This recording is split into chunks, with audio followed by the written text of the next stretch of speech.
Right. Hello.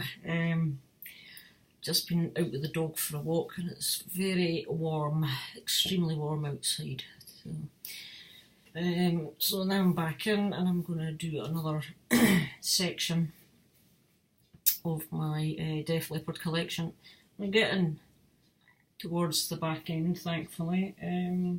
This is going to be albums, 12-inch records obviously, but this will be albums and bootlegs and picture discs, miscellaneous bits and pieces that I've acquired and a few other bits and pieces. We'll see how the time goes. I may stop it and split it into another part, so I'm just going to get going. Next thing up, now this is the limited edition picture disc interview from Back to Back. This was the first interview picture disc that I became aware of, and it is issued by Back to Back. Now it's the same as the 4 7-inch single picture discs that I had in that display sleeve. It's the same interview. This is just the 12-inch version and it's on one disc. It is a picture disc of the band on one side, and Joe is on the other side.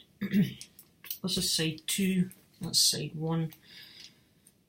Made in England it says down here, so it is a British issue, definitely this thing. I've had this for quite a while, since the early 90s I got a hold of that one, and I am pretty sure it is exactly the same interview, as I said, on the set of 4 7-inch singles, and I'm also pretty sure it is the same as the Conversationalise CD. If you've been following John recently, you would have seen that he just recently got a copy of that. And this is the CD version here. I don't have the original jewel case. I took it out and I put a bunch of stuff into a CD box, which is why I kept that's the front cover, and that was the back cover for the jewel case. Conversationalise, and there's the CD itself. That's what it looks like. So, and I'm pretty sure this CD happens to be the same interview as this picture. I'm not 100%, but I'm about 98.5% sure it's the same one. And I think it's from around 1981, the time, the interview. And it's Joe Elliott talking to somebody. And I'm sure Pete Billis is mentioned as well, so that's what makes me think it's from an early 80s time. I haven't heard it in ages, so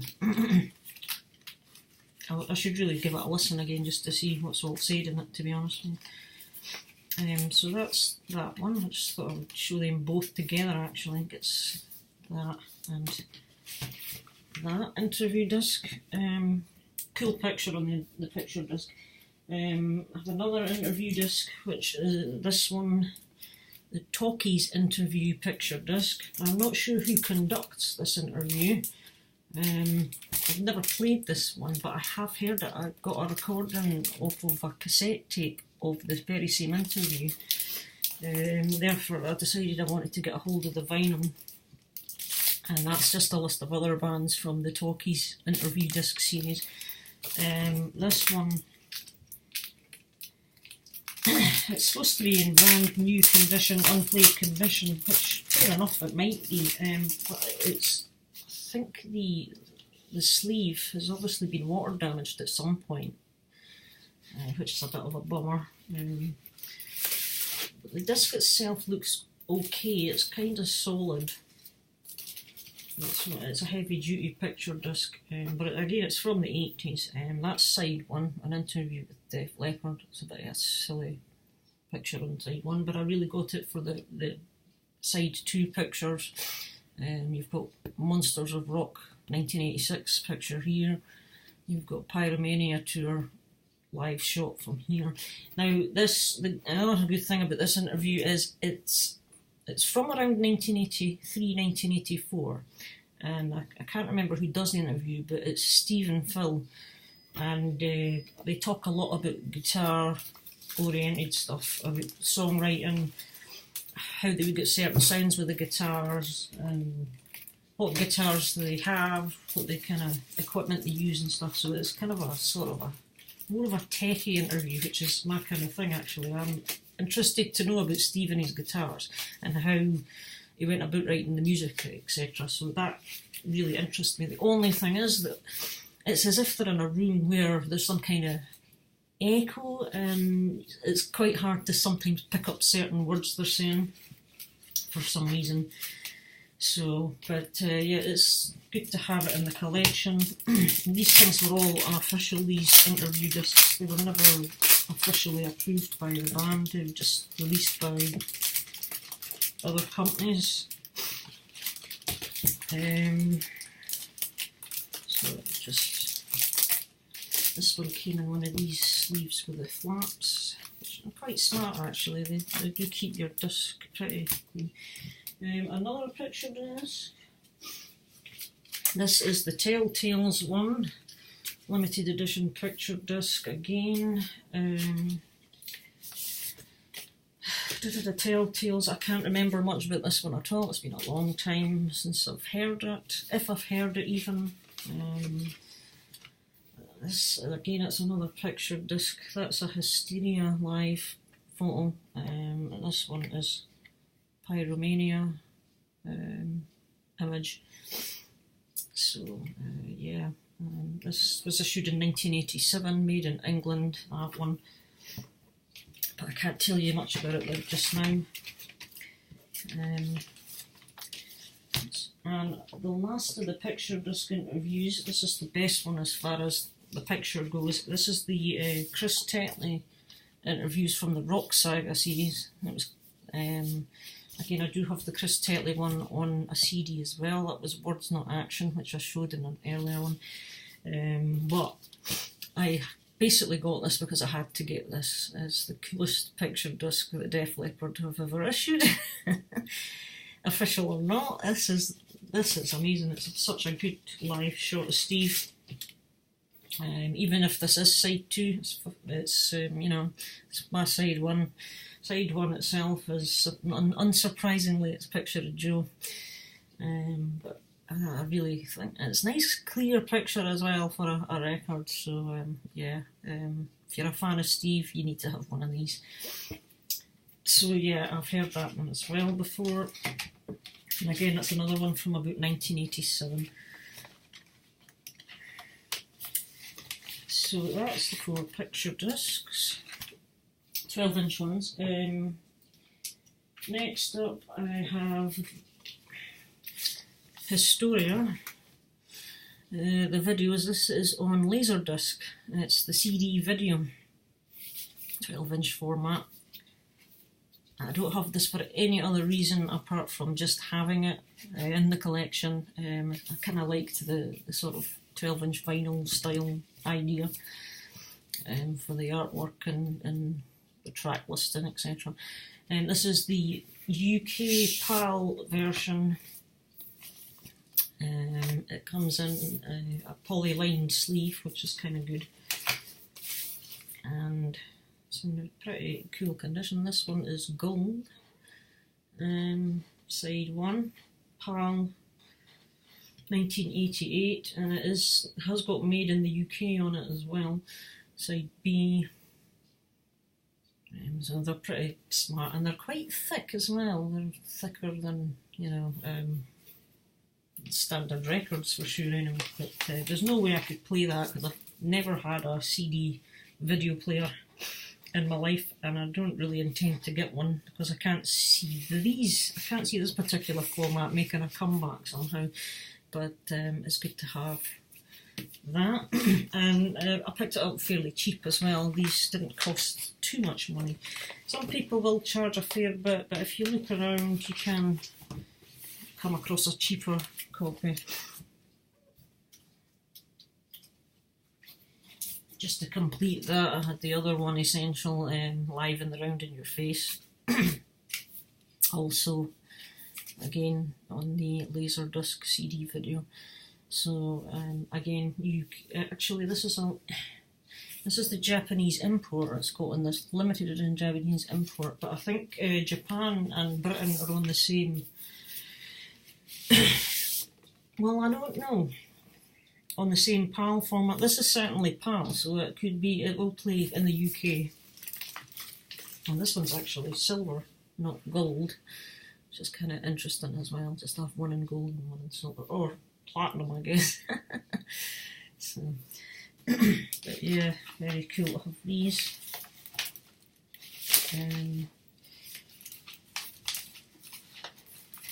So I'll slip that into there. But the sleeves and the discs are in pretty amazing condition there, so I'm very chuffed about that. Next, I've a few bootleg albums to show. This was the very first bootleg I ever landed, and I got this way back in the early 90s, and it's Def Leppard Live at the Top. That's the back cover.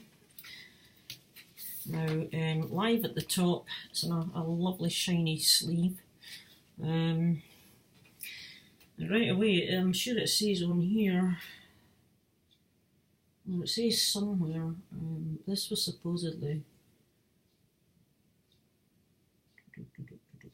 have to bear with me, I might get this wrong, you see, so, yeah, it's a promotional thing, not for sale, so I think it was maybe for a record company, basically, because on the label, and it says, for licensed broadcast use only, promotional, not for sale. And it was issued on vinyl in 1987, that's the date. Side 2. Now the concert itself, I think, is from, doesn't say on here, but I think it was from, it's one of the first tour, because it's got Glad I'm Alive, Hello America, Rock Brigade, When the Walls Come Tumbling Down, the Overture, Get Your Rocks Off, Satellite, When the Walls Come Tumbling Down Again, Medicine Man, Lady Strange and Wasted. So yeah, it's from the Pete Willis era, and I'm sure it's from 1980. It's either one of the BBC sessions from 1980 or 79, or it was when they first went to one of the first supporting tours they did in America, when they were supporting somebody like Blackfoot or Ted Nugent or somebody like that. So yeah, but it is from an early gig, and I just can't put my finger on it. It will tell me somewhere on the internet about that. In fact, it'll probably tell me in that book that I've got as well, the Leopard Tracks book. The details will be on there, but yes, it's from an early show, and it's pretty cool to have. From what I recall, it's decent sound quality on this as well. So, and since I haven't played it for absolutely ages, I'm going to have to play it soon. So that was Live at the Top, and it's in great condition, not a mark on any of it. So I was really happy to get that. And next, which I was super chuffed to get, this is kind of like a grail, just to have it on vinyl, but it's Def Leppard's First Strike.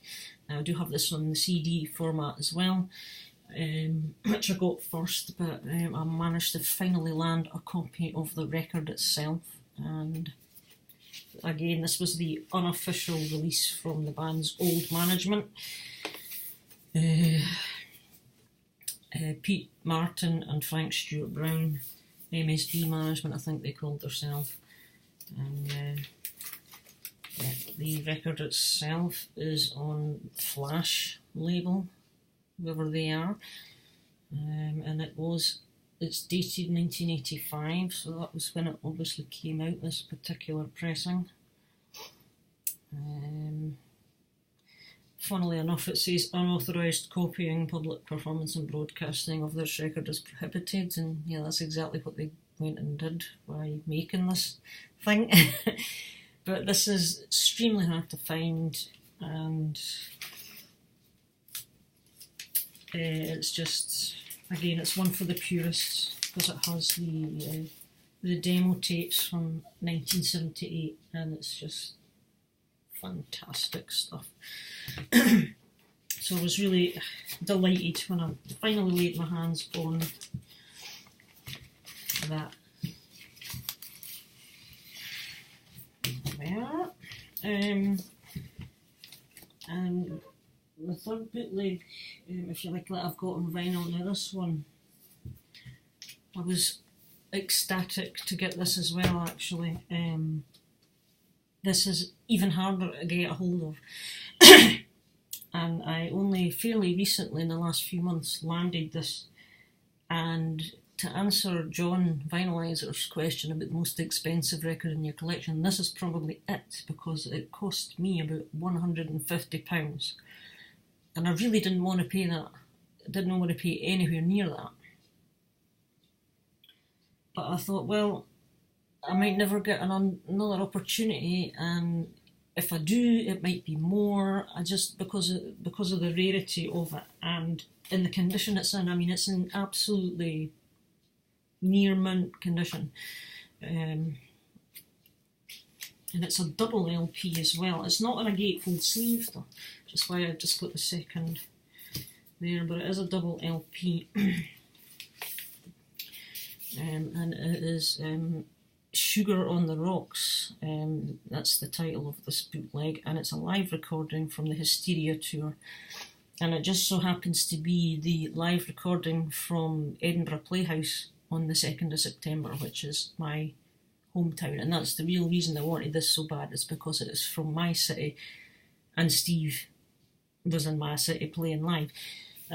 So this is, you know, one of the gigs from that tour. And the back cover looks like that. Now, the cover of this record is made up from a bunch of magazine posters. This Def Leppard Smash Hits, this, I had the colour picture of this from the Smash Hits magazine myself. That is from another live concert review from the time. So is this one. That is a review of the Nottingham tour. I actually have that newspaper article. I think it was in something like Sounds magazine. And that's another photo of the stage. Now again, it says promotional copy down here, not for sale. And this was issued in 1987. And it's Def Leppard live in Edinburgh Playhouse, September the 2nd, 1987. And apart from the usual stuff on this set list, extra ones that were slightly different, you got another Hit and Run. You had Billy's Got a Gun before they dropped that one. What else is there? I don't know. Let It Go. And then there's a medley, a Rock of Ages medley, which turns on, you know, Rock of Ages, and then they go on to Not Fade Away, Radar Love, Come Together, Whole Lot of Love. And then you get the 3 encores after that, which happens to be Photograph. You also get Don't Shoot Shotgun as another one, and Tear It Down as the final track. The sleeve is in mint. The inner sleeves are as crisp as you like, and the labels on the record are actually customised labels as well.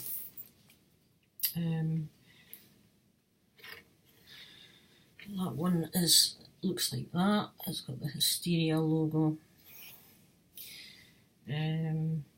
It's made in the USA, so I think this is a US pressing. It does say made in the USA there. And there's the other side. So that's the first disc, and it is in pristine condition. I don't think it's even been played before. So that is the first one. The second disc as well. It has custom labels. that one, another picture of the band with the Hysteria logo, and this one is the track lists for the second half of the concert. The other one has the track listing on. So yeah, my only concern is there is a mark, and it's like a white mark that seems to be stuck into the vinyl. I don't know if it can be made out, but they're just above my fingertip. But that's the only blemish I can see, so I don't know if it'll cause a problem when the needle gets to that bit or not. However, as I say, I didn't want to pay the price I paid, but I wasn't sure if I'd ever get the chance again. So there is Sugar on the Rocks live in Edinburgh. Then that brings me on to the official albums. And this one is my original 1987 copy of Hysteria. Dad brought this in for me one day, and I asked him to get it, and my favourite record ever. It's still my favourite record ever, and it's been looked after well. There is a few signs of wear, and it was played loads and loads of times, but this is the standard original issue. Just on one single vinyl. This side, there you go. That's side A actually. I think side A on the remastered issue is that, but that's side B in this instance. And it's still in pretty amazing condition, Beverly, considering back then probably didn't take quite as good care of records as I perhaps should. I was aware that you had to kind of look after them. My dad kind of taught myself and my brother to treat them with care. So we did, to a certain extent. So that's my original. Then I also managed to get a copy of this is the 1988 limited edition pressing with a cut-out sleeve and the picture disc.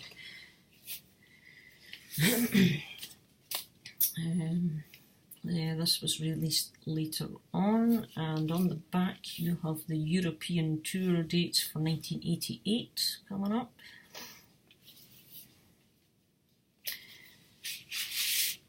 And there is the disc itself,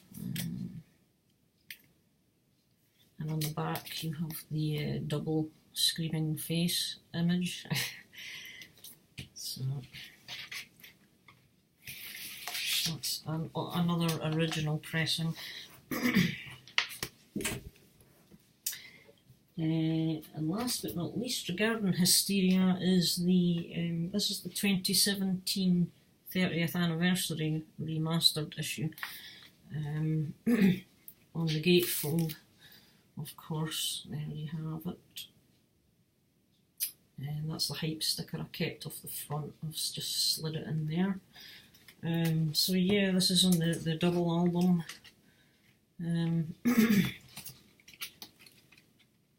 And again, you'll be aware that on one it has the usual Hysteria details on the outer sleeve. The other one has lyrics from the songs, which we never obviously had in the original, but yeah, it's got song lyrics, and it is 180 gram vinyl, but it's standard black vinyl. I'm just going to leave that in there. Then I have my original pressing of Pyromania, which I got after Hysteria,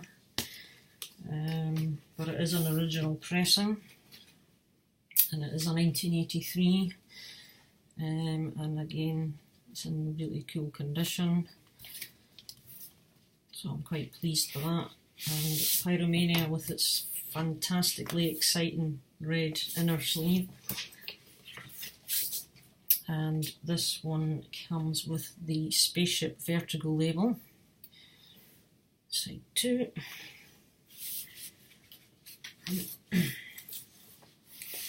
So that is Pyromania. I think Pyromania is the album I probably have the least copies of in my collection. Now, to get this one right, let me check. I've got high and dry here, and I just want to double check. Yeah, high and dry, original pressing from 1981. This has got the black writing. This was the first UK issue had that. Later issues came and it had the high and dry in red here. That is the back. Vertigo, marketed by Phonogram. And it did come with the autographed inner sleeve, which I'm going to show you in a minute. The reason I've taken it out, and I've found a generic sleeve to sit it in, but I've also got it in one of these poly-lined things. The album itself, this is the one on the Sunset Vertigo label. And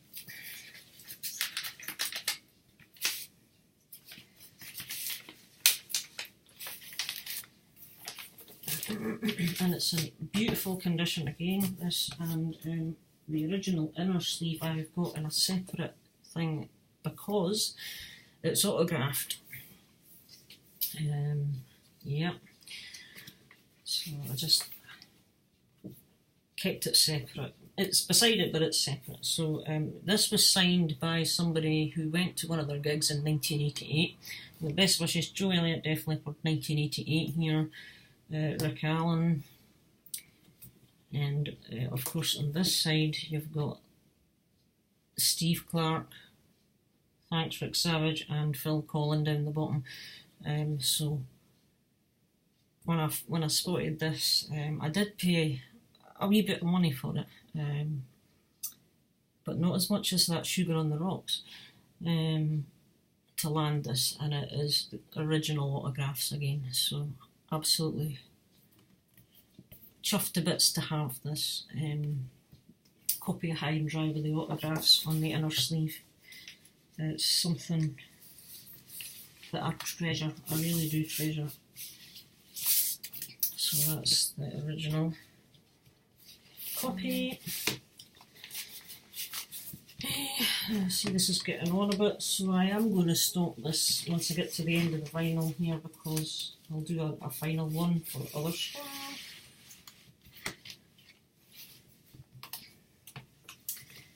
Right, there we have it. Then I have another European issue of High and Dry, again from 1981. All my pressings of High and Dry are the original 81s, not the 1984s. This one has the red writing.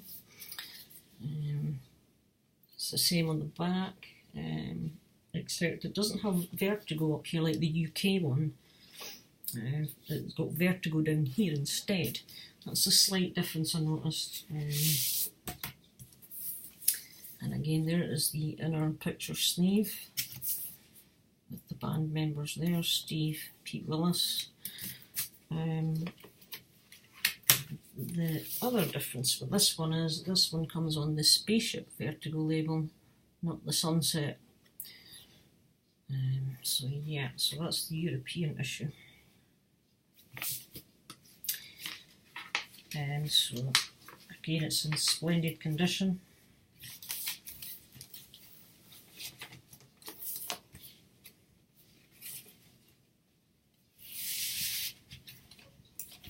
So that one. And I have another issue of High and Dry, which I really wanted to get a hold of. This is the Japanese pressing, the original again from 1981. This one again has the red, and it's got a absolutely mint OBI or OB strip. This one has Japanese writing down here in red.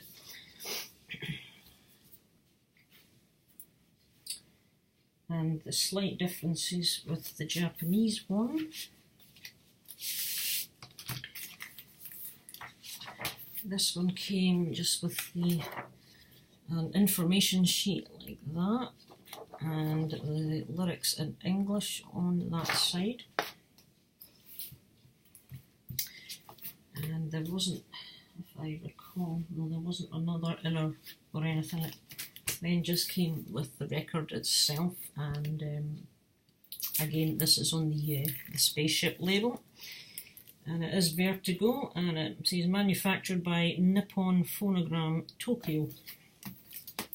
So, and the sleeve on here is a thicker card. It's much more robust than the UK and European issues, that are much more flimsy, if you like. So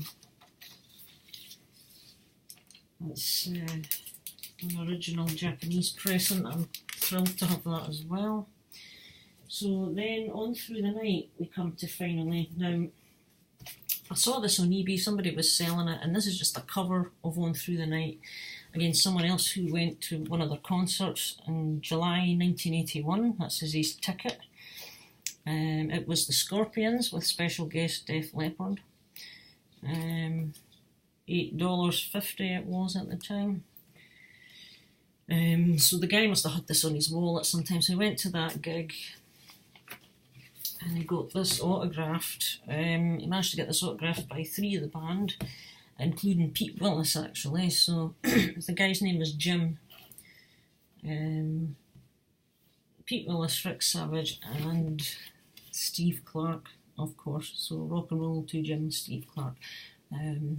So when I saw this, the guy was just selling this on its own. I thought, I'm having that. Stepped in a bid and managed to win it. So that was a while ago. It was an eBay thing. Right. And yeah, I only have one album of On Through the Night, but it is a Japanese pressing, one vinyl copy of On Through the Night. And again, it's an original first pressing from Japan. Again, with the OBI strip. The back is, you know, the usual. And it's a nice stiff card sleeve. And in this one,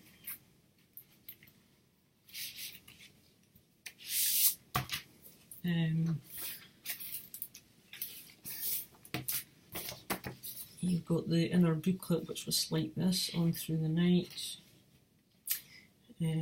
track listing, and then it would open out and you would get some information about Def Leppard. I think information from Sounds magazine it was, the Japanese have taken from the British press at the time, and on the back you have the lyrics to all the songs. And again, another Nippon Phonogram Tokyo, and it's the spaceship sleeve. And again, it's in pristine condition. So that, no, not quite finished yet, but almost finished.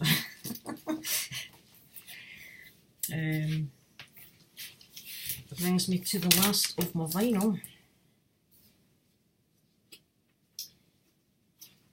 I'm going to be showing, yeah.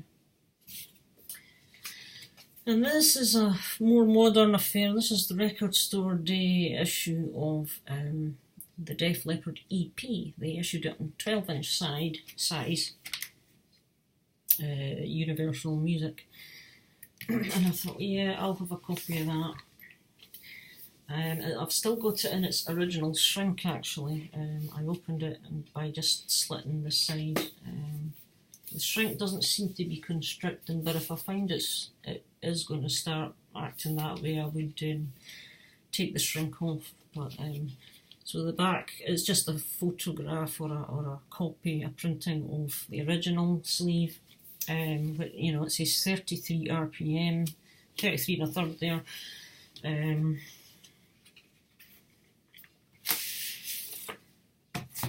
Now, I can't remember. Yeah, it did come with a photocopy of the original lyric sheet that came with a few pressings of the original on, and you had sort of band drawings, and they are sort of got people's writing on them: Steve, Joe, Rick, Pete, because Frank Noon was the drummer that filled in here. This was before Rick Allen joined, and you've got the lyrics for the 3 songs, 1, 2 and 3, and the record itself just comes in a plain enough unlined, and it is 180 gram vinyl, and it is on a red label, very similar to the original, but I noticed a few differences. The original EP itself has the overture, whereas this has just got overture. And it only has Elliot Willis, and Savage and Clark were also involved in the writing of this song, which annoyed me. And on this side as well, Riding to the Sun and Get Your Rocks Off. And on this side, they had Clark spelt with an E on the end of his name, and that annoyed me as well. Because these things do annoy me. If they're going to replicate something from an original as a special edition, the finer details should be taken care of, and that's one of them. I mean, today people still spell my name wrong, and over the years I've learned to just accept it, but it can be annoying if somebody gets your name wrong, and you know, but I'm just blabbering, I guess. But the other thing I learned about this, although it says 33 and a third on here, it is actually played at 45, being a 12-inch, so you would have thought that somewhere on here they would have put 45, but that's by the way. But anyway, I just wanted to have this because it is it's from the Clark era, it's from the beginning, and I love the original EP songs, so I grabbed a copy of that. Just leave that in there. So that concludes my collection of vinyl albums. That brings that to an end. There's going to be one more episode which is going to include just extra bits, tour programs, books, and other couple of bits and pieces. So I shall see you for the final part soon.